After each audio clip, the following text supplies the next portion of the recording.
Val pide video de la historia del liberalismo. Uy, requeriría una serie completa. Bueno, ya veremos. Lo que sí podemos hacer ahora mismo para continuar con nuestra serie de escuelas de pensamiento económico es volver a las bases.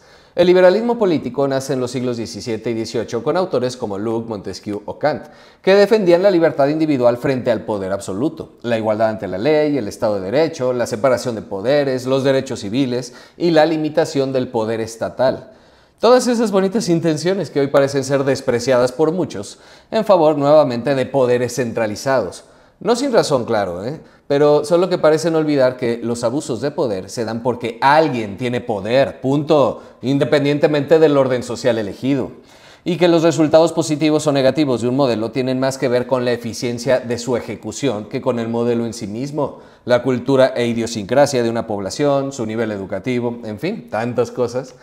Aunque, en efecto, hay modelos claramente mejores que otros, aunque también depende qué quieras medir o a qué le das más importancia. ¿No que no hablarías del liberalismo? ¡Deja de divagar! Bueno, perdón, pero es que es en este contexto del surgimiento del liberalismo político que surge la economía clásica, como un intento de estudiar científicamente el funcionamiento de los mercados y la distribución de la riqueza. El liberalismo económico es, en esencia, la expresión política y filosófica de muchas de las ideas de la escuela clásica. En otras palabras, el liberalismo proporciona la justificación normativa. La libertad económica es un derecho y un bien en sí mismo, mientras la economía clásica ofrece la justificación analítica.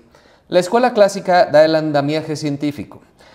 Por cierto, tenemos que hacer video de qué es ciencia porque no se cansan de decir burradas. No me regañen ya.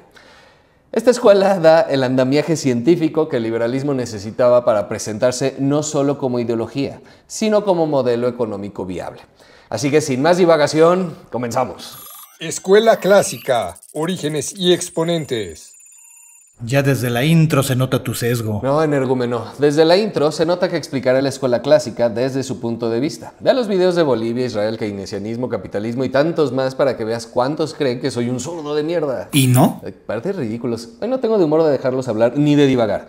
Así que nos vamos de corrido. Como decíamos, la escuela económica clásica surgió a finales del siglo XVIII en el contexto de la Ilustración y la Revolución Industrial, como el primer conjunto sistemático de ideas económicas de la era moderna. Se suele situar su inicio en 1776 con la publicación de Una investigación sobre la naturaleza y causas de la riqueza de las naciones, de Adam Smith, texto que sentó las bases del pensamiento económico moderno. Los principales exponentes de esta escuela incluyen, obviamente, Adam Smith, Jean-Baptiste Say y David Ricardo, considerados los fundadores de la economía política científica. Junto a ellos sobresalieron otros como Thomas Malthus, teórico de la población, John Stuart Mill, quien sintetizó el pensamiento clásico a mediados del siglo XIX, e incluso Karl Marx, energúmeno, quien adoptó y criticó varias ideas clásicas, particularmente la teoría del valor-trabajo, que veremos más adelante, y en su propio marco teórico, claro. De hecho, Marx acuñó el término economía clásica, para referirse a la tradición de Smith y Ricardo. Se considera que esta escuela estuvo activa hasta mediados del siglo XIX, cuando sus ideas comenzaron a transformarse con nuevas teorías emergentes, nuevo conocimiento. Pero su influencia perdura precisamente a que se sentó los cimientos conceptuales de la ciencia económica. Dios, les juro que como me vuelva a salir un energúmeno que no tiene idea de qué es ciencia, decir que la economía no es una ciencia porque no predice lo... En La riqueza de las naciones, Smith propuso que la prosperidad de una nación dependía de la producción y el intercambio, no de los tesoros acumulados por los gobiernos, rompiendo así con la visión mercantilista anterior. Si tan solo entendieran los que reclaman a las colonias las toneladas y toneladas de oro y recursos que se llevaron, que seguirían igual de pobres con esas toneladas y toneladas de oro, que, por cierto, hoy se extrae más oro en una década de lo extraído en 300 años, pero bueno, eso sí, tendrán mucho oro, pero sin comida ni celular en donde despotricar. Hay que producir, hay que transformar y luego intercambiar, o sea, comerciar, punto. Eso es lo que genera riqueza. Bueno. David Ricardo profundizó el análisis con sus principios de economía política y tributación, introduciendo modelos abstractos para explicar la distribución de la renta entre trabajadores, capitalistas y terratenientes, y defendiendo con rigor matemático el beneficio mutuo del comercio internacional. Jean-Baptiste, por su parte, difundió las ideas de Smith en Europa continental y formuló la ley de Say, o ley de los mercados, resumida en la frase, la oferta crea su propia demanda. Imagínate crear tu producto, ofrécelo. Thomas Malthus alertó sobre los límites del crecimiento demográfico en su ensayo sobre la población, anticipando que la población tiende a crecer más rápido que los recursos, lo que empujaría los salarios al nivel de subsistencia, la llamada ley de hierro de los salarios. Esto lo dijo en 1817, imagínense. Bueno, en realidad la ley es de Ferdinand Lassalle, inspirada en Malthus y Ricardo. Bueno, ya me entendieron, ¿no? Ay, me encanta cómo la gente repite frases que en su cabeza suenan muy lógicas, pero que ni entienden. Ya, sin divagar. John Stuart Mill, a menudo considerado el último gran economista clásico, recopiló y refinó estas teorías en Principios de Economía Política en 1848, incorporando además consideraciones sociales y éticas. En conjunto, estos pensadores clásicos forjaron los conceptos y métodos que definirían la nueva disciplina de la economía política. Los economistas clásicos compartían una serie de principios fundamentales que diferenciaban su visión económica de las doctrinas previas. Los clásicos abogaban por la libertad de mercados y la mínima intervención del Estado en la economía. Adam Smith postuló que al perseguir cada individuo su propio interés, el resultado colectivo sería una asignación eficiente de recursos, de donde salió lo de la mano invisible. En sus palabras reales, no es de la benevolencia del carnicero, del cervecero, del panadero, del que esperamos nuestra cena, sino de la consideración que ellos hacen de sus propios intereses. Piénsenla bien, reflexiónenla. Esta metáfora ilustraba que la competencia y el sistema de precios tienden a coordinar las decisiones individuales en beneficio de la sociedad, sin necesidad de un plan central. Consecuentemente, los clásicos defendían el laissez-faire, es decir, un Estado limitado a funciones básicas como seguridad, justicia y obras públicas indispensables, evitando regulaciones, controles de precios o protecciones que pudieran distorsionar el equilibrio natural del mercado. Principios y aportaciones de la economía clásica. Teoría del valor trabajo. Para los economistas clásicos, en serio, como me salgan energúmenos en los comentarios verán, estoy exponiendo su postura y aportaciones, no diciendo que es correcto, que estoy de acuerdo en todo y que todo es perfecto y maravilloso. Al final del video vendrá la sección de crítica, no se preocupen. Bueno, decía que el valor de un bien provenía fundamentalmente del trabajo necesario para producirlo.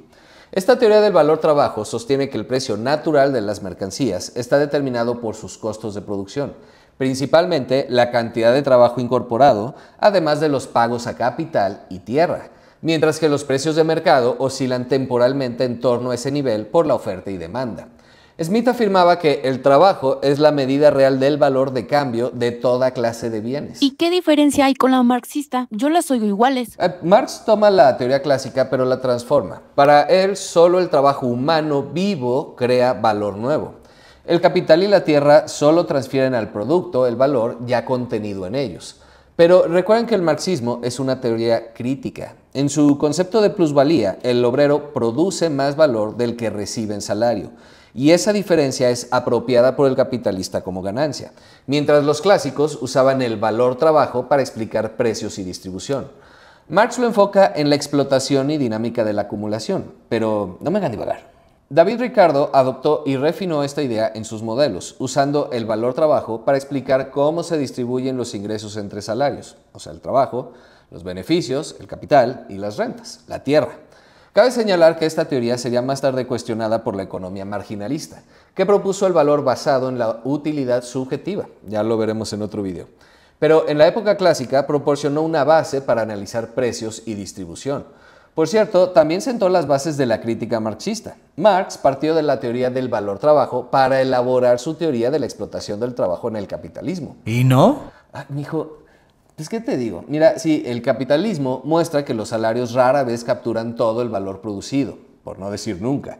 Pero también sabemos que el valor no proviene solo del trabajo directo, también de la innovación, el capital físico, la organización, el conocimiento y hasta las externalidades de red.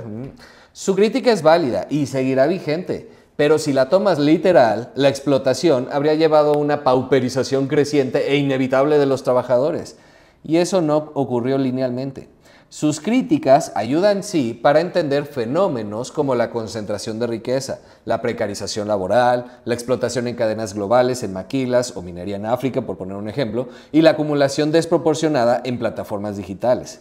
Pero primero, no es un video de marxismo, así que deja de interrumpir. Y segundo, todas las escuelas de pensamiento económico tienen algo valioso que aportar. Marx no inventa desde cero, el conocimiento se construye, las escuelas de pensamiento económico dialogan entre sí, las críticas son válidas, valiosas y parte del proceso, y se debe aprender de la experiencia, es decir, ser científico, estar dispuesto a corregir, matizar, contextualizar, no volverse fanático canonizando o demonizando a Smith, Marx, Keynes o lo que sea. Dios, por tu culpa no tengo pelo. ¿Te calmas? Hoy sí no tengo paciencia, lo siento. Ventaja comparativa y libre comercio. Uno de los aportes más célebres de Ricardo fue el principio de ventaja comparativa, el cual demuestra que dos países pueden ganar con el comercio internacional incluso si uno de ellos es menos eficiente en todos los bienes. La clave está en que cada nación se especialice en producir aquello en lo que tiene un costo de oportunidad relativamente menor, importando lo demás. En su ejemplo clásico, Inglaterra y Portugal podían ambos beneficiarse intercambiando paños y vino, aunque Portugal fuera absolutamente más eficiente en ambos. Miren la tabla. En Portugal producir un paño cuesta 2 horas, en Inglaterra 4. El vino en Portugal cuesta 1 hora, pero 6 en Inglaterra. Si Portugal sacrifica los paños para especializarse en vino e Inglaterra al revés, ambos obtienen más vino y más paños, especializándose, aunque Portugal sea mejor en ambos. Esta idea fundamentó la defensa irrestricta del libre comercio por parte de los clásicos, en contraposición al proteccionismo mercantilista vigente en siglos previos. Los economistas clásicos argumentaban que eliminar aranceles y barreras impulsaría la eficiencia global, permitiría aprovechar las especializaciones de cada país y abarataría los bienes para los consumidores. Estas ideas influyeron en políticas históricas como la derogación británica de las leyes de granos en 1846 para abaratar alimentos, y aún hoy sustentan la labor de organismos internacionales como la Organización Mundial del Comercio, cuyos principios se basan en la tradición ricardiana del beneficio mutuo del comercio. ¿Verdad, China? ¡Ay! Tú deberías escuchar a Ricardo, tío estatista. Madre santa. En serio que me van a provocar algo. Ricardo asumía que los trabajadores desplazados de un sector se reconocerían fácilmente en otro. En la práctica, la reconversión laboral es lenta y costosa. Muchos sectores colapsan y generan desempleo estructural. También el modelo ricardiano supone que capital y trabajo no cruzan fronteras. En realidad, el capital sí se mueve en inversión extranjera directa y en el offshoring, por ejemplo, lo que altera por completo el reparto de beneficios. Las empresas pueden relocalizarse y los países perder industrias. No es todo o nada, siempre o nunca. Por otro lado, Ricardo planteó ventajas fijas, cuando en la realidad las ventajas son dinámicas y construidas. Corea del Sur o China no tenían ventajas comparativas en electrónica o autos en 1960, pero con políticas industriales lograron crearlas, lo que contradice la lectura ortodoxa ricardiana. Si sigues la receta de libre comercio sin proteger industrias nacientes, como puedes ver muchos ejemplos en África o América Latina, pues se quedan rezagados. Pero igual tus políticas no sirven de nada si están mal implementadas o llenas de corrupción, en cualquier sentido, liberal o proteccionista. La ventaja comparativa no es una ley de hierro, es una herramienta parcial. Funciona bien bajo ciertos supuestos que casi nunca se cumplen. En serio que me van a provocar algo. Contextos, por favor, grábense esa palabra en la cabezota. División del trabajo y productividad. Repitan esa palabra conmigo. Contexto, contexto, contexto. Smith destacó la división del trabajo como fuente principal del aumento de la productividad y, por ende, de la riqueza de las naciones. Usaba el ejemplo de la fábrica de alfileres en el que mostró cómo, al fragmentar un proceso productivo en tareas especializadas, un pequeño grupo de trabajadores podía multiplicar exponencialmente su producción, hasta 240 veces más alfileres según sus cálculos. Cada obrero, al concentrarse en una tarea específica, ganaba destreza y ahorraba tiempo, y la introducción de máquinas se facilitaba. Esta especialización incrementaba la eficiencia global, sentando un argumento poderoso a favor de la industrialización y la organización eficiente del trabajo. En la vida real, este principio se reflejó en la manufactura industrial del siglo XIX, donde fábricas y líneas de montaje lograron enormes incrementos de producción aplicando la especialización de funciones, donde la industria textil británica, hasta más tarde, las cadenas de producción de Henry Ford, inspiradas en dividir tareas. No quiero comentarios brillantes de nadie. Reflexionen la historia de la humanidad, por favor, y encontrarán el justo valor de este aporte. Hoy parece obvio, pero no siempre lo fue. La idea de que la productividad puede multiplicarse al dividir el trabajo en tareas especializadas fue un quiebre intelectual en su tiempo. Hasta entonces se pensaba más en la fuerza bruta del trabajo humano que en la organización del proceso productivo. No solo inspiró la industrialización del siglo XIX, también la lógica de cadenas de montaje del siglo XX. Si fuera tan obvio, hace muchos milenios que la humanidad habría podido hacerlo. Por eso Smith es fundador de la economía moderna, porque aisló y explicó un mecanismo invisible que cambió la manera en que entendemos el trabajo y la producción. El conocimiento evoluciona y se construye. ¿Y entonces por qué odias a Marx? Yo no odio a Marx, también le doy su reconocimiento a su aporte. Al que no soporto es a ti, fanático, al fanático de lo que sea. Crecimiento, acumulación de capital y estado estacionario. Los economistas clásicos se interesaron por las fuerzas que gobiernan el crecimiento económico a largo plazo. Coincidían en ver la acumulación de capital, o sea, la reinversión de parte de las ganancias en nueva maquinaria, infraestructura y más trabajo contratado, como el motor fundamental del progreso productivo. Y esto sí me pueden decir mis el que quiera, pero no ha podido ser refutado por absolutamente nadie. Administrado por privados o por el Estado, da igual. La acumulación y reinversión de capital es la piedra angular del desarrollo. Aplicarlo bien o mal, eso sí es otro boleto. O la Tren Maya. Y otra vez, suena obvio para nosotros, pero no lo era hace 200 años. ¿En serio creen que primero por 100,000 años o más la humanidad no cambió? Luego unos 5 o 7,000 años de imperios o reinos feudales, pero que en esencia tampoco cambió mucho en ese periodo, y de repente en 200 años, ¡boom! Con todos sus problemas, incluidos, por supuesto. Casi siempre que arreglas o cambias algo, surgen nuevos problemas. O háganse todas las chaquetas mentales que quieran. No estoy diciendo que sea mérito de la economía, que aportó su granito de arena, pero es mérito del pensamiento científico. No divago.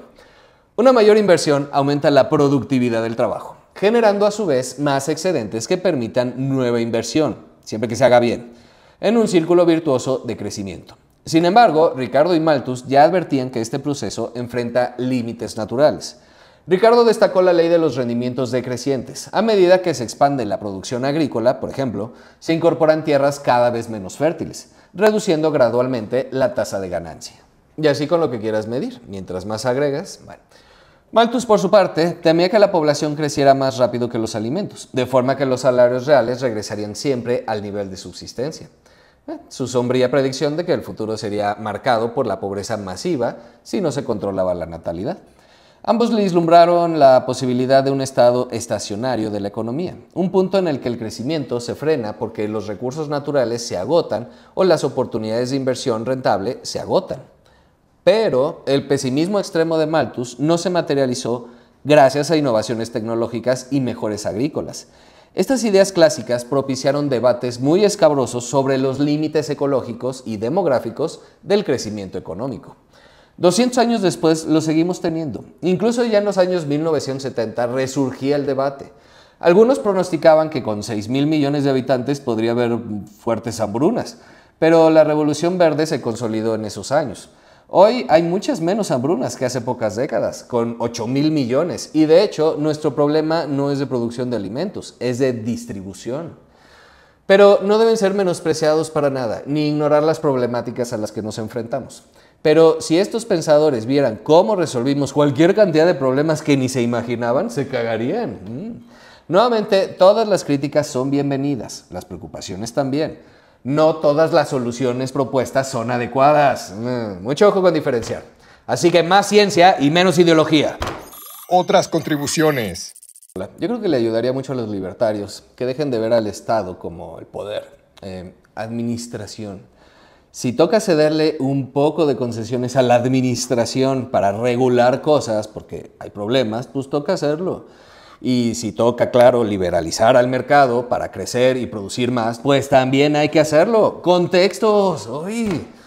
La escuela clásica desarrolló también la teoría cuantitativa del dinero, sosteniendo que aumentos en la oferta monetaria solo causan inflación, no mayor producción. Al menos en el largo plazo. Hay cuatrotistas. Por favor, de verdad, no la vayan a cagar. ¿Están imprimiendo dinero? No, pero sí endeudándose para repartirlo. Pero la producción no ha crecido al mismo ritmo. No digo que sea catastrófico, aún no, pero donde no aumenten la producción pronto, en fin. Que la escuela clásica postuló que, en ausencia de trabas, la economía tendría el pleno empleo de sus recursos. Los clásicos concebían la desocupación involuntaria como un fenómeno transitorio.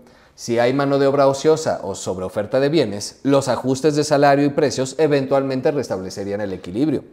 Estas ideas implicaban un escepticismo respecto a políticas activas de demanda. Creían que ni la expansión del gasto público ni el aumento de la oferta de dinero lograrían aumentar la producción más allá de niveles temporales, sino que principalmente alterarían los precios. ¿Vieron el video de Bolivia?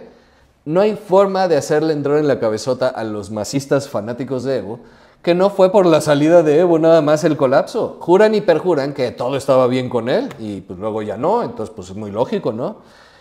No logran ver las consecuencias de largo plazo, el desgaste del modelo. Ay, cuatroteístas. Miren, no estoy diciendo que vaya a pasar lo mismo, pero están corriendo muchos riesgos. En fin, bueno, también tengo que reconocer que al menos en materia económica están tratando de corregir un poquito los excesos de este ridículo. En materia económica, porque en materia legal cada vez están peor. Aunque también hay combate al crimen.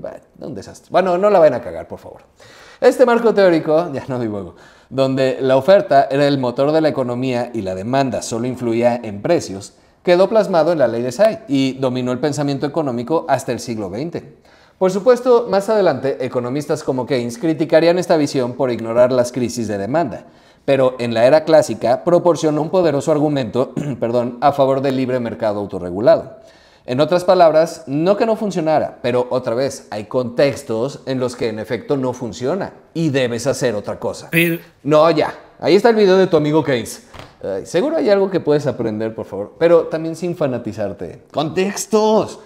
Ay, voy a llorar. ¿Por qué es tan difícil de entender esa simple palabra? Legado. La escuela clásica es la base fundacional de toda la ciencia económica moderna por varias razones fundamentales. En primer lugar, fue la primer corriente que formuló principios económicos generales con rigor analítico y buscando leyes naturales en el funcionamiento del mercado. Antes de Smith y sus sucesores, la reflexión económica estaba dispersa en escritos mercantilistas, consejos prácticos o filosofía moral. Los clásicos sistematizaron el estudio de fenómenos como los precios, la producción, el consumo y la distribución, utilizando modelos conceptuales e inducción a partir de la realidad. Esto estableció el lenguaje económico básico, conceptos como oferta, demanda, mercados, competencia, renta, capital y muchos más, que aún empleamos para analizar la economía, incluidos chinos marxistas y el que me digan. Además, muchas de las percepciones clásicas fueron tan acertadas o influyentes que se incorporaron en escuelas posteriores. Por ejemplo, la noción de que el mercado tiende al equilibrio y asigna recursos eficientemente, pues permanece en el núcleo de la microeconomía neoclásica. Pero, ¿escucharon la palabrita microeconomía? Luego analizamos las diferencias entre micro y macroeconomía, porque, en serio, ¿no se cansan de decir burradas? Bueno, no los que me siguen, claro. Aquí algún genio saldrá con la frase descontextualizada. Le tienes fe a la mano invisible del mercado, tú eres el fanático. No, genio. Que no sepas en qué contexto usarla y solo repitas propaganda política u otras ideologías no es culpa de los demás. No se pongan en vergüenza, por favor. La idea de que el intercambio voluntario beneficia a las partes, ventajas del comercio, es un pilar intocable del análisis económico actual. Incluso teorías que luego se refinaron, como la del valor, sentaron preguntas que guiaron desarrollos posteriores. Por ejemplo, la paradoja del valor del agua diamante, pues no fue resuelta por los clásicos. Motivó la teoría marginal de la utilidad en 1870. Y también se las explico en otro video porque si no este es eterno. En definitiva, la escuela clásica proporcionó un paradigma inaugural, el primer marco integrado para entender cómo funcionan las economías de mercado. Marco que ha sido ampliado pero no descartado, sirviendo de base sobre la cual se edificaron todas las demás teorías, todas. Por eso, la economía clásica es la base del pensamiento económico moderno, de todas las corrientes, incluidas las críticas. Para que me entiendan, el marxismo no existiría si no existe la economía clásica. Bueno, la relevancia de la escuela clásica trasciende su época, precisamente porque dio paso a varias escuelas posteriores y moldeó el curso del pensamiento económico. Hacia finales del siglo XIX, las limitaciones de la teoría del valor-trabajo llevaron a la revolución marginalista de 1870, que desplazó a la economía clásica en gran medida.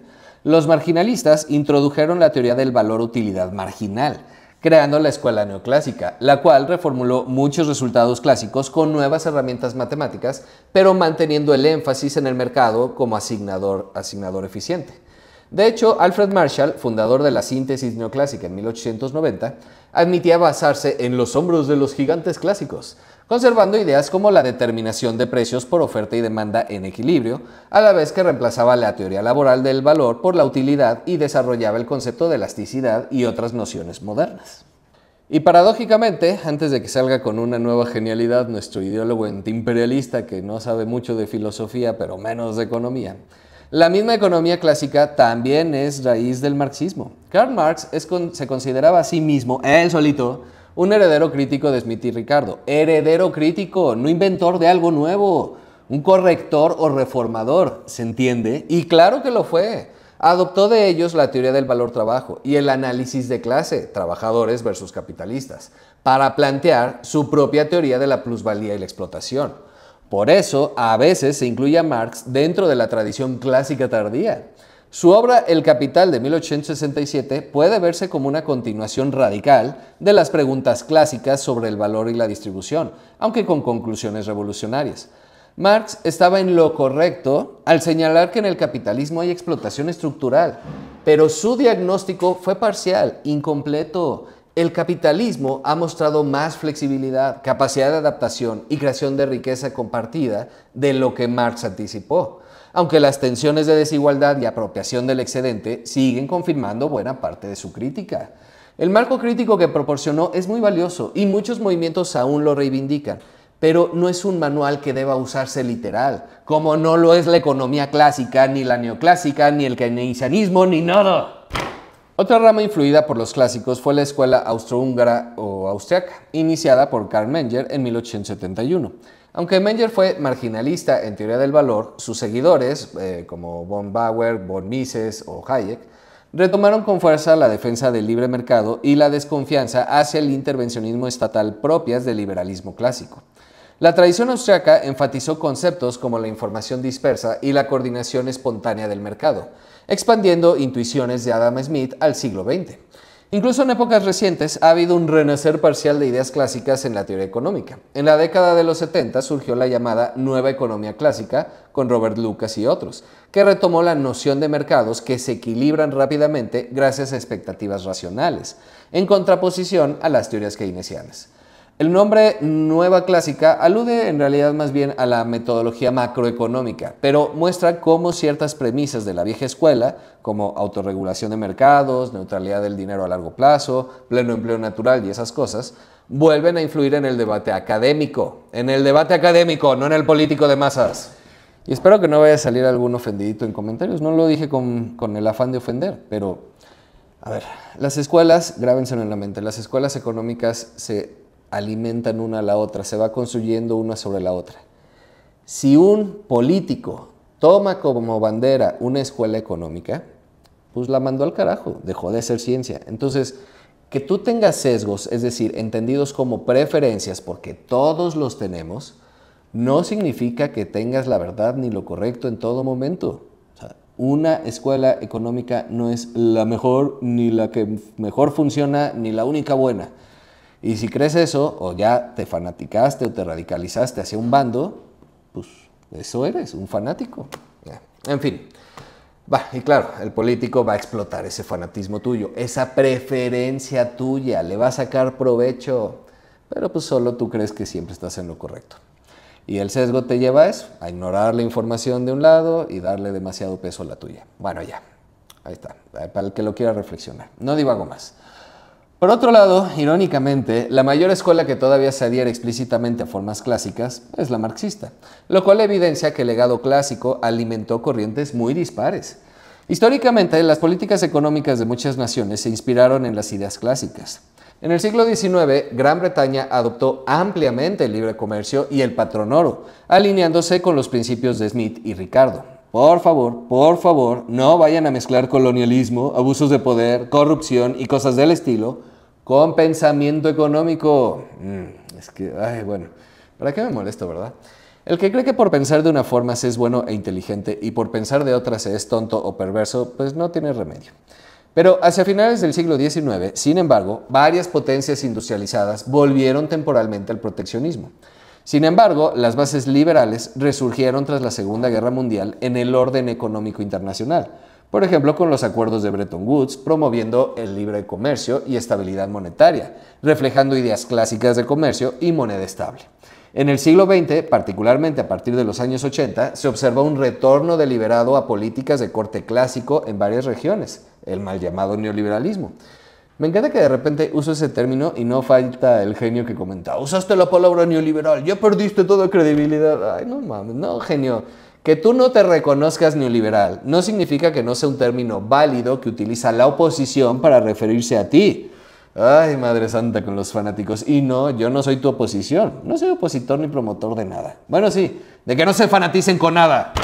Margaret Thatcher en el Reino Unido y Ronald Reagan en Estados Unidos implementaron programas de desregulación, privatización y apertura comercial inspirados en la creencia clásica de que el mercado libre es el mejor asignador de recursos.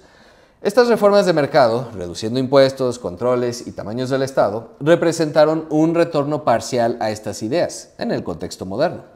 Nuevamente, con resultados mixtos. Corrigieron algunas cosas, provocaron muchos problemas en otras. Vean el video de Thatcher. En América Latina, tras décadas de intervencionismo, las ideas clásicas resurgieron en las reformas pro mercado de los 90s, cuando entraron en crisis los modelos previos. Por ejemplo, en Chile y más tarde en México y Argentina. Bueno, en Argentina muy incompletas, sin autonomía del Banco Central. Ay, kirchneristas en serio. Bueno, por otro lado en México la 4T puede decir misa, pero ni loca renuncia al TEMEC. Esperemos tampoco a la autonomía del Banco de México. Igual, el modelo prianista estaba desgastado, sí, se requería un cambio, pero hay que hacerlo bien, esa es la crítica siempre, no tanto la política, sino cómo la implementan, con la cola. Igual con resultados mixtos, pero marcando una tendencia hacia la liberalización para algunas décadas. O sea, ya no sé ni qué estoy diciendo. En Asia Oriental, economías como la de Corea del Sur combinaron estrategias industriales estatales con apertura al comercio internacional, validando en parte la especialización y comercio libre predicados por Ricardo, aunque no siempre aplicando el laissez-faire, estrictamente hablando. En realidad nadie lo aplica, sería suicidio. Tu análisis es muy básico, muy mediocre. ¿Y qué quieres? ¿Algo como esto? Malthus sostuvo que en el capitalismo podía configurarse una disfunción sistemática de demanda efectiva. Si la propensión al ahorro supera la propensión al consumo, el flujo circular de la renta se interrumpe. El capital adicional invertido no encuentra contrapartida en un gasto equivalente, generando una acumulación redundante de bienes y mercado. Es decir, la inversión no se valida ex post en ventas realizadas, por lo que la tasa de ganancia colapsa aun cuando la capacidad productiva física se expanda. Este mecanismo que desborda la ley de Say configura un escenario de sobreacumulación y desempleo persistente, independientemente de la productividad intrínseca del capital. Sin embargo, el esquema malthusiano adolece de un subconsumismo tautológico, diagnostica insuficiencia de demanda, pero sin un mecanismo coherente de ajuste dinámico. Desconoce la función de la inversión inducida, del crédito y de los mercados externos como canales para absorber excedentes, lo que lo convierte en un modelo incompleto. Pero tiene mérito histórico en anticipar la posibilidad de crisis endógenas de subutilización de recursos, cosa que, por cierto, Keynes formalizaría rigurosamente un siglo más tarde a través del principio de la demanda efectiva, el multiplicador y la propensión marginal al consumo. ¿Así te gusta? Si quieren ser economistas, váyanse a la facultad. Esto es cultura general en lenguaje que todos puedan entender. Y si lo único que conoces de economía es lo que leíste en Wikipedia o escuchaste de tu partido político favorito, pues claro que los economistas tienen preferencias, incluso ideología, y en función de eso, la economía no es neutral. Pero es el individuo el que tiene la ideología, no la economía, y por lo tanto la responsabilidad de separar su ideología de la ciencia, o por lo menos medir hasta dónde está dispuesto a llegar con tal de imponer su ideología. ¿Ya se entendió? ¡Madre santa! Con lo que uno tiene que lidiar. En resumen, y a ver si ya se quitan las conspiraciones y los fanatismos. La escuela clásica no solo inauguró la ciencia económica, sino que dejó un legado muy poderoso.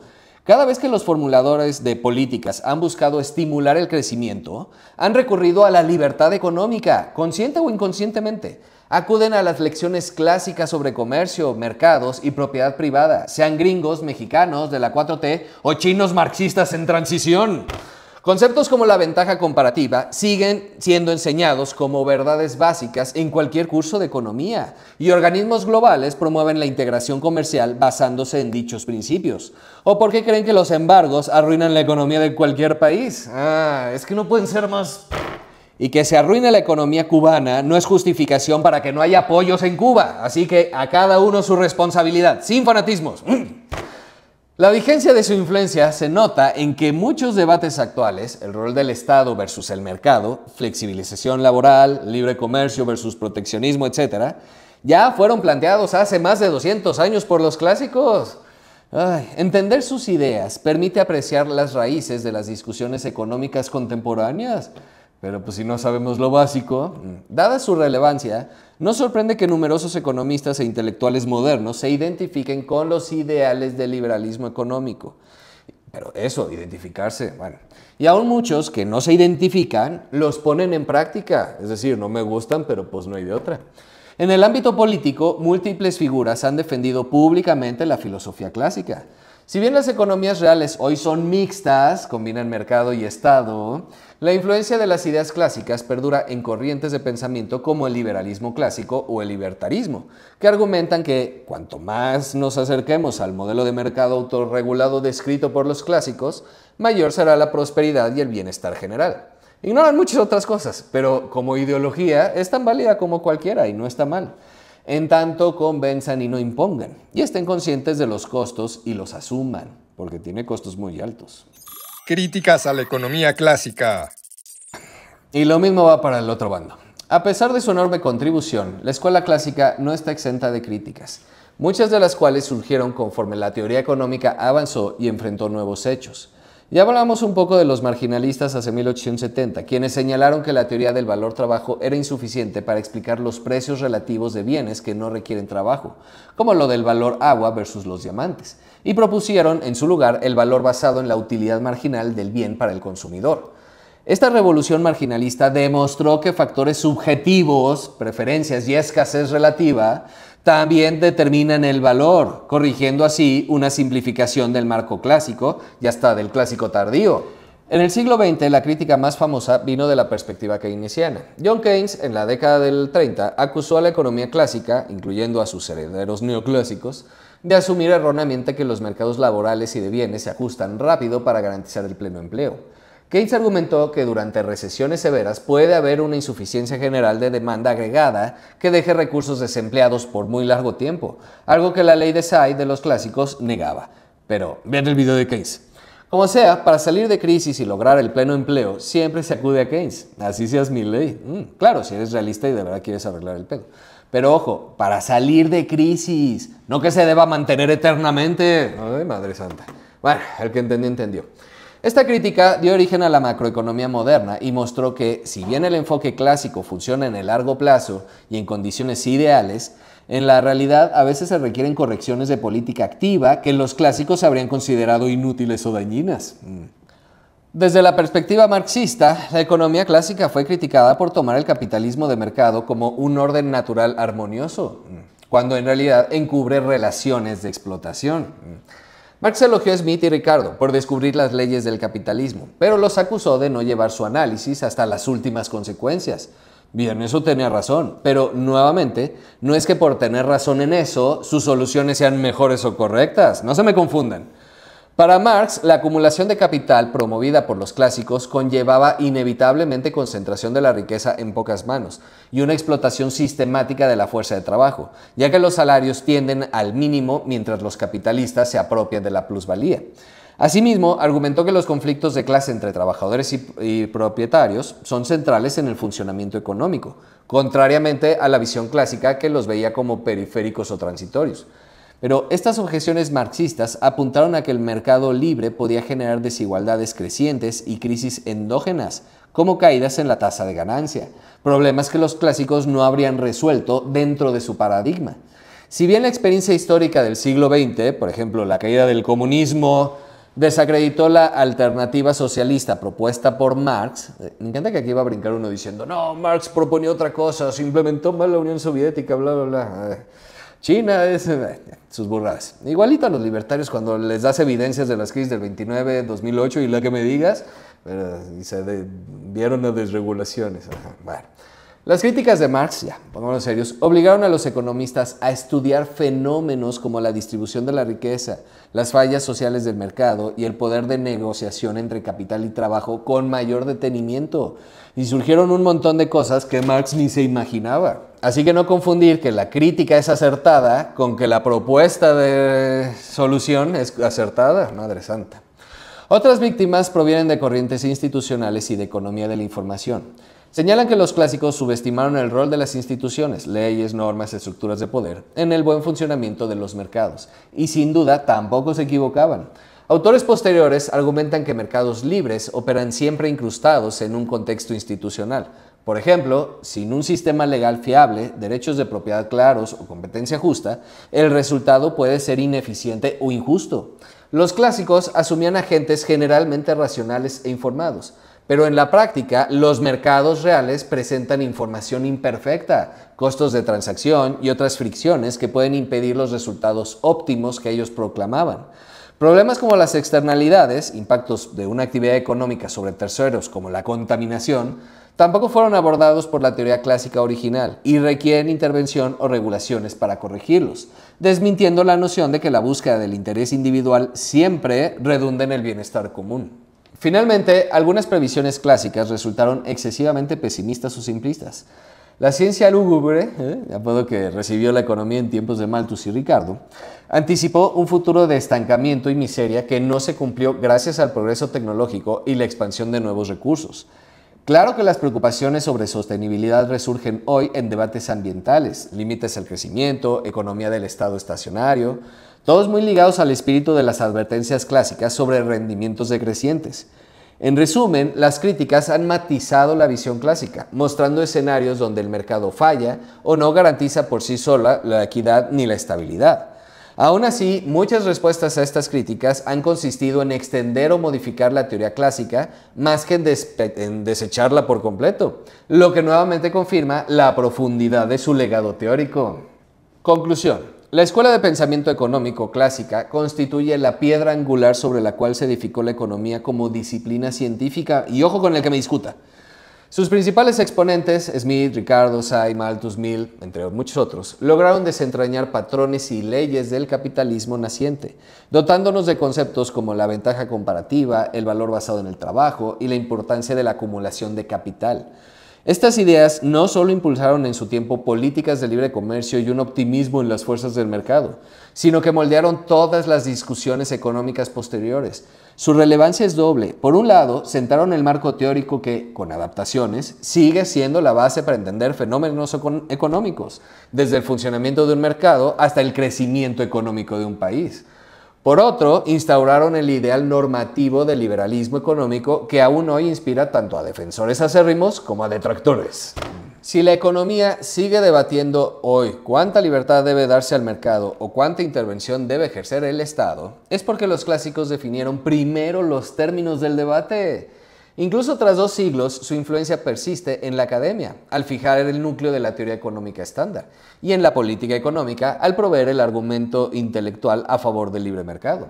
En palabras de un conocido historiador del pensamiento económico, cuyo nombre no mencionaré en este video, estudiar a los clásicos es como conversar con gigantes, que siguen iluminando nuestras dudas actuales.